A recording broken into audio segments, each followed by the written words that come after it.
you guys are new to the channel and you're just waking up and you guys are kind of like me that are just kind of trying to figure all these things out as we go, and you're just kind of waking up to the idea of how corrupt our government is, and you think that this might be something new, and you probably don't recognize this man on the screen. This is the FBI Los Angeles Division Chief, former Ted Gundersen. Now, Ted was one of the original FBI whistleblowers, and if you talk to even some of the main FBI agents who came whistleblowers, they all try to convince you that this guy is crazy. But when you actually start listening to things that Ted was warning us about, he was warning about underground tunnels, underground schools, these underground pedophile networks, 9/11 being a hoax, the Oklahoma City bombing, and that being an inside job and a cover-up, and how corrupt our FBI has been for so long. And you know the saying. What's the saying? Meet the new FBI director, same as the old FBI director. It's really bizarre, and I don't know what type of technology they have. Maybe Kash was this perfect plant. He was in on it the whole time. But I think everybody's starting to wake up and realize how corrupt Kash Patel truly is. And nothing's adding up with the Charlie Kirk investigation. So I think it's really important that we take the time. It's going to be a longer video. But I want you to listen to what Ted had to say. If you guys got an extra 20 minutes, maybe throw this on when you guys are going to bed tonight. And just give it a listen and hear what this man has been telling you. So that way, as you start to try to process the Charlie Kirk investigation and what we're trying to expose, understand that we're trying to expose an animal that's a Leviathan. And this thing's been alive and it's been thriving and it's going to continue to thrive until enough of us wake up and we just stop putting up with it. So let me introduce you to Ted Gundersen. God bless. Actually, I had quite an illustrious career, 27 and a half years in the FBI. And in those 27 and a half years, I had 13 assignments, so I moved around the country. The only part of the country I never did live in was really the extreme northeast U.S. So also during my career, I handled just about everything. I was counter-espionage, counter-terrorism in New York and Connecticut, and I negotiated with some skyjackers at Philadelphia International Airport for 2.5 hours, July the 12th, 1972. And I ended up being in charge of most of Southern California. Had over 700 personnel under my command. I personally investigated the Oklahoma City bombing case, huge cover-up. Jack Kennedy's assassination, huge cover-up. Bobby Kennedy's assassination, huge cover-up. World Trade Center, huge cover-up. Okay, terrorism. They're using it as an excuse to take away our constitutional rights and our civil liberties. The Bilderbergs. I'm Ted L. Gundersen, a 27-year veteran of the FBI who retired in March of 1979. At the time of my retirement, I was the senior special agent in charge of the FBI Los Angeles Division with more than 700 personnel under my command and a budget of $22.5 million. I was an agent on the street for 9.5 years, and then I advanced administratively. I was a supervisor, and then I was number 2 man in Connecticut and Philadelphia, and assistant special agent in charge was the title. And then I became a chief inspector, and then I was agent in charge in Memphis, Dallas, and the senior special agent in charge in Los Angeles, because I had 3 other special agents in charge under me and 24 supervisors under them. I have information chiseled in stone, documented, that the FBI had advanced knowledge about 911 and did nothing to prevent this from occurring. And this is atrocious. It's unbelievable, having been a former FBI agent myself. And it's very obvious that this whole thing is being orchestrated by the powers that be at the highest level of our government, and I want the world to know about it. The minute I saw the planes fly in to the tower on television, live as a matter of fact, the question I had in my mind was, there is no way, absolutely no way, that somebody could skyjack 4 planes, 20 people, skyjack 4 planes, in this case 19 individuals, and our government would not know about it in advance. We have, the U.S. government, the most advanced intelligence techniques of anybody in the world, and you'll never convince me we didn't have advanced knowledge about what was going on. We saw the airplanes go in, and it's also a question about whether they're remotely controlled. I don't know about that. I hate to comment on something where I have no documentation, but there's much more to this story than has come out so far. You will never in a million years convince me that those buildings, the towers, collapsed because those planes hit them. I'm confident that they were imploded. As a matter of fact, there were seismograph readings they think from the basement, 2 of them, about the time that the buildings collapsed. There were also molten steel that was in the basement, which is a very high temperature for melting steel, and those planes hit above the 80th floor, so there's no way that that airplane fuel could have dropped down that low. Also, there were fires that burned in the basement for some 100 days afterwards. So there's some implication, and there's some finagling, there's some maneuvering, as far as I'm concerned, and there are many, many more people involved in this than these so-called skyjackers and terrorists.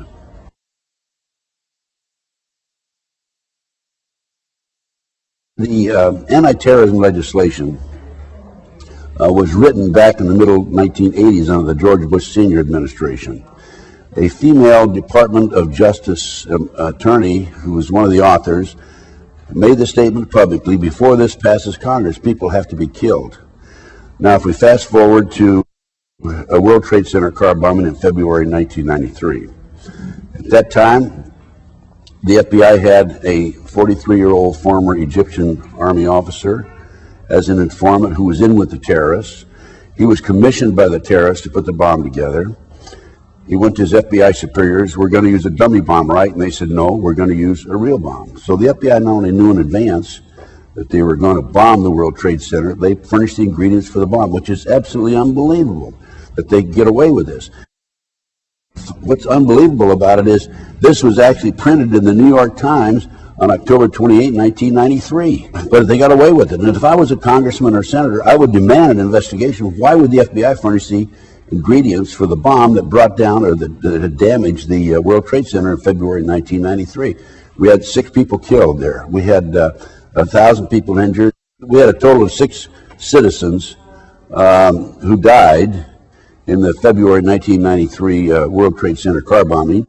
We had $1,000 worth of 1,000 individuals were injured. We had $500,000 in damage. But there weren't enough people who died to pass the anti-terrorism legislation. So now we fast forward to May the 19th, April the 19th, 1995, Oklahoma City bombing. We had 169 people who died, probably 169 because there was one leg they never did identify. And a year later, the anti-terrorism legislation passed. Now, it wasn't tough enough. I can't prove that there were explosives that were placed in the World Trade Center in the 9/11 situation. However, from what I've seen, an expert on implosions from Albuquerque, New Mexico, that worked for the government under government contract, stated immediately afterwards that the buildings were imploded. And then he retracted his statement and said, well, maybe they were, maybe they weren't. But basically, now he's saying that they weren't imploded. But other experts who have looked at the pictures say that the buildings were imploded. I think that in order to implode those buildings, there had to be implications, government implications or involvement in placing these charges. I mean, that was a tremendous project. I mean, I don't know how many people would be involved in it. Going back to Oklahoma City, an inside investigator told me there were at least 11 other people involved in the Oklahoma City bombing. Now, if you have 11 other people involved in Oklahoma City, you're going to have 3 or 4 times that involved in the World Trade Center situation.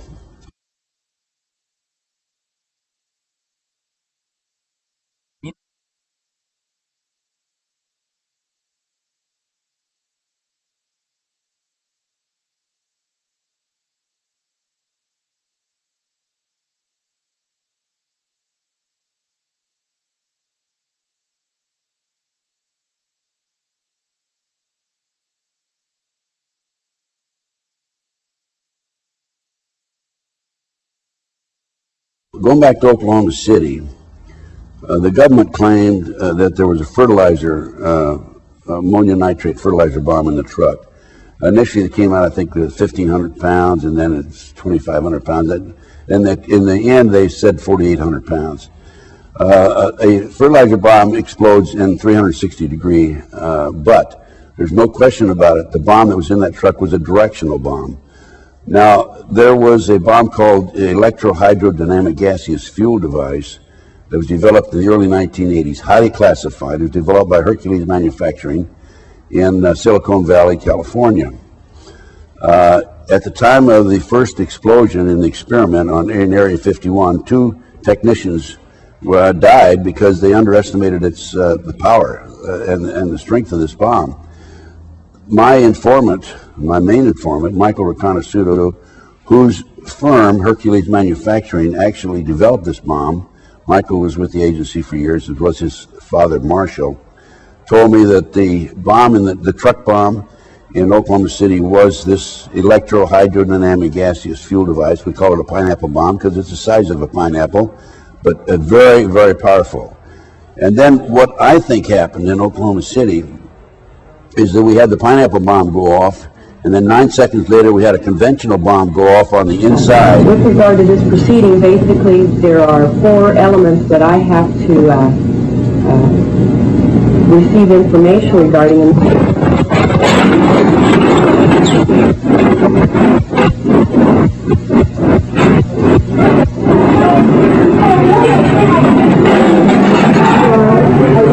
Everybody, let's get out of here.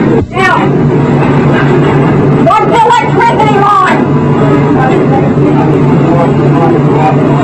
What's the line? What's the line?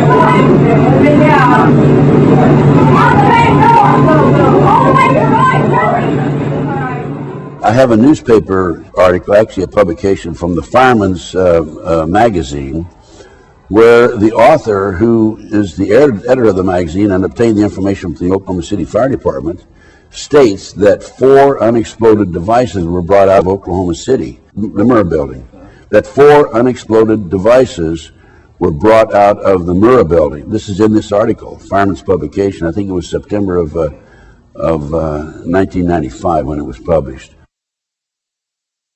Now, if that's the case, then you had 5 conventional bombs planted on the inside, and you had the barometric bomb or the pineapple bomb in the truck.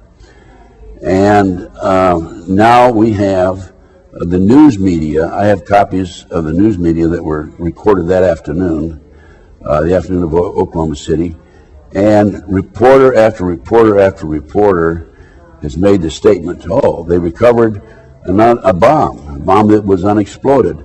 One of them is specifically said, they recovered a bomb, and now we're going to know where the bombs came from because it has U.S. Army written on the side, stenciled on the side.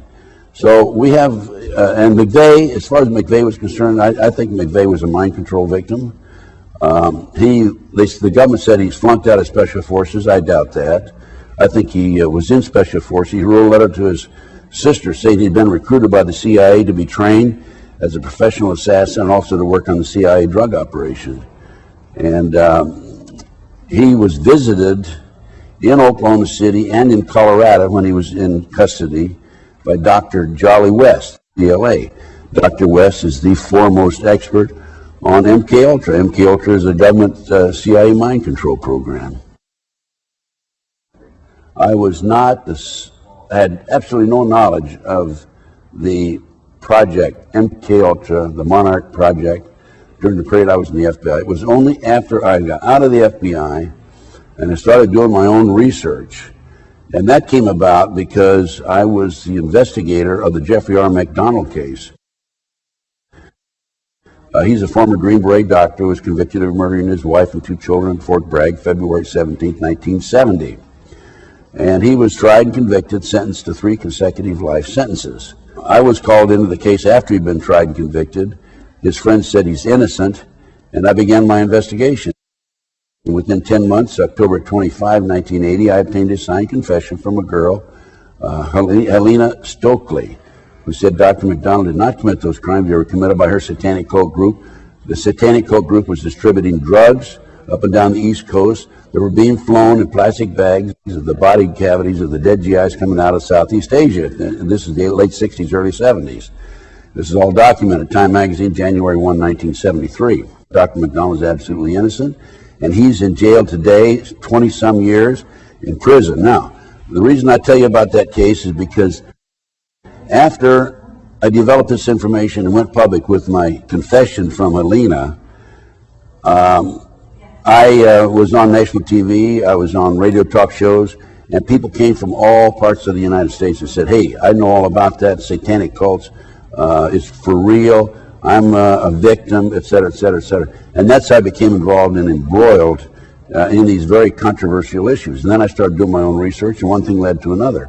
And then I investigated international child kidnapping ring out of the Midwest, out of Nebraska. They were flying children out of Sioux City, Iowa to Washington, D.C. for sex orgies with congressmen and senators. And just went on and on. Then I had the McMartin case out of Southern California. The children were dropped off in the school in the morning by their parents. They picked them up late in the afternoon. In the interim, they put the kids through tunnels and up into the trapdoor, the triplex next door, put them in automobiles and prostituted them. 2, 3, 4-year-old children. Unbelievable. And this is how I became involved in all these issues. And I just kept going, as any good investigator would do. I just keep going. The international child kidnapping ring is not being exposed. I have personally given my documentation to the FBI on at least 6 or 8 occasions, and I have been ignored because it's a covert CIA child kidnapping operation that's been active since the early 1960s. What's happening here is these children are being flown, or were in the past in the 1980s, out of Sioux City, Iowa, to Washington, D.C. for these sex orgies for the purpose of blackmailing the congressmen, of compromising them. And, of course, hey, there's a bill that's going to be passed on Monday, and then I can come around to you and say, Congressman, you remember when you were with that little boy, that little girl last Friday? Okay, you better vote this way. That's exactly what's happening. It's called blackmail. This is a CIA covert operation. It's called the Finders out of Washington, D.C. And they're involved in kidnapping and international trafficking of children around the world. And I had, in my day, in the 80s, I had one of the kids who was actually part of the kidnapping team. When he was 10, 11, 12 years old, they would put him out as a decoy in the parks or shopping malls and so forth, and to attract the kids his age over near the car. And then the adults would grab the children and be off with them. One little kid was a 12-year-old newspaper boy named Johnny Gosh out of West Des Moines, Iowa. Johnny Gosh was kidnapped, and back in 1982, he was taken in, used as a sex slave. Later, he and another kid escaped. They stole a car and escaped, and Johnny Gosh is in hiding right today, by the way.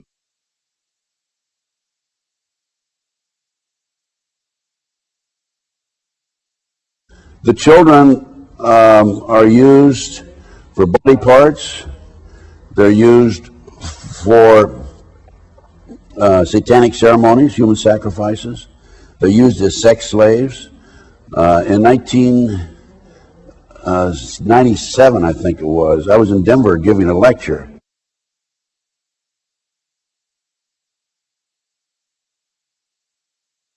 I had a tip from an airline employee that 210 children flew out of Denver to New York and then on to Paris, France. The airline employee who saw this was refueling the plane, asked a female adult and 2 male adults who were with the children, asked a female adult and 2 male adults who were with the children, who are these kids? And the woman says, Child Protective Services, mind your own business. And that man, by the way, has disappeared. I also had a tip from an airline employee, a flight attendant out of Los Angeles, that a plane load of kids, children, was flown to Paris, France. Paul Benassi, my informant inside the Nebraska case, who was part of the Child Network, told me that some of these kids are auctioned off. He's attended 6 such auctions. As few as 6 and as many as 36 children were auctioned off at these various auctions. The children sell for up to $50,000 each, sometimes more. The ages are 2 to 21. The kids stand on a stage in their underwear with a number across with the string around their neck and a number on a cord, on a piece of cardboard, and the people in the audience bid on them, just like bidding on an automobile. This is going on right under our nose. I've given this to the FBI, and demanded investigation. I gave the latest complaint I filed is in writing as of November of this last year. I just keep pumping it over to them, keep giving it to them. And I have a U.S. Customs report that documents this.